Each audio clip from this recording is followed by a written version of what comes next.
Welcome to our channel. So இன்னைக்கு இந்த வீடியோவில் எதை பற்றி பார்க்க போகிறோம் அப்படின்னா OnePlus 12 ஸ்பெசிஃபிகேஷன் வந்து லீக் ஆயிருக்கு.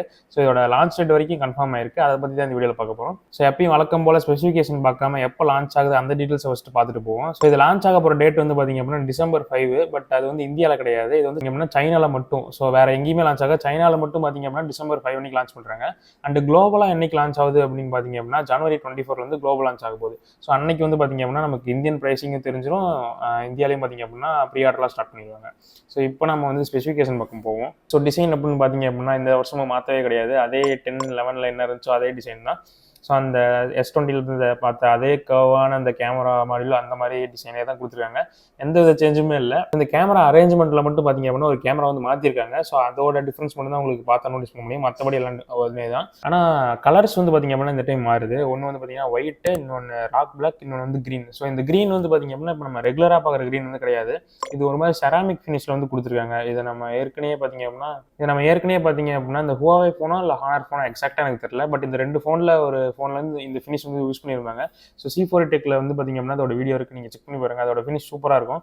ஸோ அதே மாதிரியே கொடுத்துருந்தா பார்த்தீங்க அப்படின்னா நல்லாயிருக்கும். பட் இப்போதைக்கு ஃபோட்டோவில் பார்க்குற வரைக்கும் பார்த்தீங்க அப்படின்னா ரியலாகவே சூப்பராக இருக்குன்னு தான் சொல்லணும். ஸோ டிசைனை முடிச்சாச்சு. இப்போ நம்ம டிஸ்பிளேக்கு வரும். ஸோ இது வந்து பார்த்தீங்க அப்படின்னா ஒரு 6.8 inch OLED பேனல் தான். அண்டு ரெஃப்ரெஷ் ரேட்டும் பார்த்தீங்க அப்படின்னா 120 Hz இருக்குது. அண்ட் இந்த பேனல் பார்த்தீங்க அப்படின்னா இந்த 10 bit சப்போர்ட் பண்ணுறது, அப்புறம் இந்த LTPO இது எல்லாமே பார்த்தீங்க அப்படின்னா ஹை எண்டாக தான் கொடுத்துருக்காங்க. பட் இதோட பிரைட்னஸ் மட்டும் நமக்கு இப்போ வரைக்கும் தெரியல. ஸோ தெரிஞ்சால் நான் கீழே டிஸ்கிரிப்ஷனில் ஆட் பண்ணுறேன். அதுக்கப்புறம் முக்கியமான விஷயம் பர்ஃபார்மன்ஸ் போகிறோம். ஸோ இதில் யூஸ் பண்ணியிருக்க சிப்செட் அப்படின்னு பார்த்தீங்க அப்படின்னா எப்பவும் வழக்கம் போல் கொடுக்குறது தான் Snapdragon 8 Gen 3.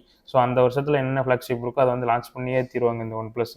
ஸோ அந்த வகையில் பார்த்தீங்க அப்படின்னா 8 Gen 3 வந்து இருக்குது. இதில் பர்ஃபார்மன்ஸ் இருக்கான்னு நினைக்கிறேன். பட் இவங்க சைடு ஏதாவது வேறு ஏதாவது புதுசாக ஏதாவது பிரச்சனை வரலாம். ஏன்னா இவங்க ஃபோனில் புதுசாக பிரச்சனை வருது. ஸோ ஹீட்டே ஆகாத ப்ராசர் கூட பார்த்தீங்க அப்படின்னா OnePlus ஃபோனில் த்ராட்டில் ஆகும். அது ஏனே தெரியாது. ஸோ அந்த மாதிரி இந்த டைமும் ஏதாவது இருக்கா அப்படின்னு நம்ம லான்ச் ஆனது பிறகு தான் தெரியும். ஸ்டோரேஜ் டைப்பும் பார்த்தீங்க அப்படின்னா UFS 4.0 வந்து கொடுத்துருக்காங்க. RAM டைப்பும் பார்த்தீங்க அப்படின்னா LPDDR5X வந்து கொடுத்துருக்காங்க. இந்த டைம் கேமராவில் வந்து பார்த்தீங்க அப்படின்னா ஒரு டிஃப்ரென்ஸ் இருக்குது. ஸோ இந்த டைம் இந்த OnePlus ஓப்பன் வந்து லான்ச் ஆகுச்சு இல்லையா, அதோட சென்சார்ஸ் அப்படியே இங்கே கொடுத்துருக்காங்க. ஒன்று வந்து பார்த்தீங்க அப்படின்னா 50 MP மெயின் கேமரா. ஸோ இது வந்து 1.7 அப்பச்சரில் வந்து இருக்குது. அண்ட் 48 MP அல்ட்ரா வைட் கொடுத்துருக்காங்க. இது வந்து f2.2 அப்பச்சர். இந்த டைம் டெலஃபோட்டோ தூக்கிட்டு வந்து பார்த்தீங்க அப்படின்னா பெரிஸ்கோப் வந்து கொடுத்துருக்காங்க. ஸோ இது மூலிமா நமக்கு அப்படியே ஒரு பம்ப் வந்து தெரியும் இந்த டெலிஃபோட்டோ லென்ஸில் வந்து.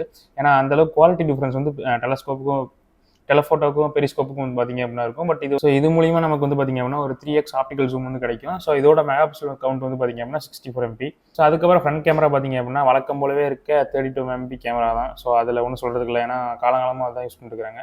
ஸோ பேட்டரி கெப்பாசிட்டி அப்படின்னு பார்த்தீங்க அப்படின்னா 5400 mAh கொடுத்துருக்காங்க. ஸோ இது கூட சப்போர்ட் பண்ணுறதுக்கு சார்ஜிங் வந்து பார்த்தீங்க அப்படின்னா 100 watts. ஏற்கனவே OnePlus கிட்ட இருக்குல்லையே அதே 100 watts சார்ஜிங் தான். ஸ்டோரேஜ் வேரியன்ட் அப்படின்னு பார்த்தீங்க அப்படின்னா 8/128 ஆரம்பிக்குது. ஸோ அப் டு 16 அல்லது 18 1 TB வரைக்கும் போகலாம். ஸோ அது வந்து இன்னும் கன்ஃபார்மாக தெரியலை என்னவா இருக்கும் அப்படின்னு. அது கூட பார்த்தீங்க அப்படின்னா இது இருக்க எக்கச்சக்க சென்சர்ஸ், இந்த ஒயர்லெஸ் சார்ஜிங், IP ரேட்டிங் இதெல்லாம் பார்த்தீங்க அப்படின்னா ஆப்வியஸாக வந்துடும். In display finger print sensor, NFC இந்த மாதிரி ஃபீச்சர் எல்லாமே பார்த்தீங்க அப்படின்னா மிஸ் பண்ண மாட்டாங்க. அண்ட் அலர்ட் ஸ்ட்ரைட்டும் பார்த்தீங்க அப்படின்னா இருக்கும் இந்த ஃபோனில். இதோட ப்ரைஸிங் அப்படின்னு பார்த்தீங்க அப்படின்னா OnePlus 11 பார்த்தீங்க அப்படின்னா 66 தான் பார்த்தீங்க அப்படின்னா ஆரம்பிச்சது.